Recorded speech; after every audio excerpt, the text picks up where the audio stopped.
Self-help is the best help. I am in charge and therefore I must have all the authorization of my co-workers. Perhaps you already encountered similar attitudes in the company. However, all of this goes against the principles of segregation of duties. Let's find out in this video how you should approach a segregation of duties project in your company, particularly in the SAP environment.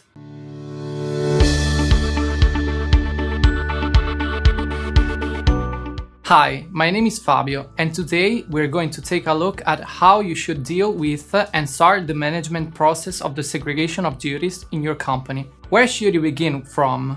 How long does it last? Is it a project or a process? How should you start? A SoD management project involves the following steps. Number 1. Defining the business risk matrix. Number 2. Risk analysis of the systems involved. Number 3. Remediation activities downstream of risk analysis.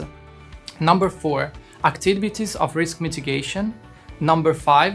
Continuous compliance processes over time. Let's go into detail about each of these steps to understand what the focus points are and how it is appropriate to approach them. Metric definition. Number 1. If possible, define few risks initially, well understood especially by the various business contexts. In some projects, starting from standard matrices, even some functional analysts with years of experience had doubts whether to consider a certain risk or not. Imagine those who do not have an in-depth and technical knowledge of SAP. Number 2. It is a project where the main actor is business, not IT. The latter can be supportive or helpful in sending up drafts, but the approval of activities and, if possible, the definition of risks must be in the hands of the business. This will be critical for the remediation and mitigation part. Number 3. Then define a business owner and, if possible, also an ICT owner for each risk.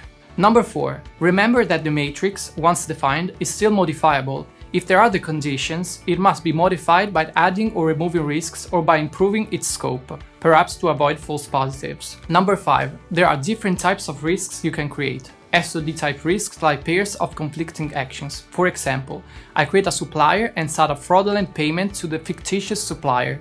Then there are critical actions type risks like critical actions by themselves, for example, deletion of the SAP system. And finally, critical permissions like technical permissions that allow you to bypass any other limitations. If I have developer permissions in production, I could also bypass any SAP control. Risk analysis. Number 1. This is probably the easiest phase of the project. You need a tool to carry out a risk analysis on involved objects, users, and even authorization roles in SAP. Number 2.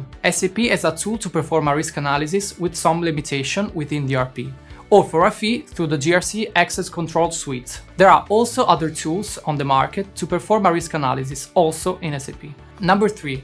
I would like to point out that performing a risk analysis in SAP does not mean going to check whether a role can be assigned to a user. A whole range of additional complexities must be considered that some general-purpose tools often do not handle. SAP authorization objects, in addition to transactions and the data domain, are parts that some tools do not consider. I'll end here for today. If you are interested to know how it turns out, watch the second part of the video. I hope I was helpful. Remember to subscribe to our channel if you still haven't done it, follow us on LinkedIn, and don't forget to subscribe to our blog www.aglea.com/blog if you want to get periodic updates. Contact us if you want to discover how to improve your SAP system security. See you soon. Bye!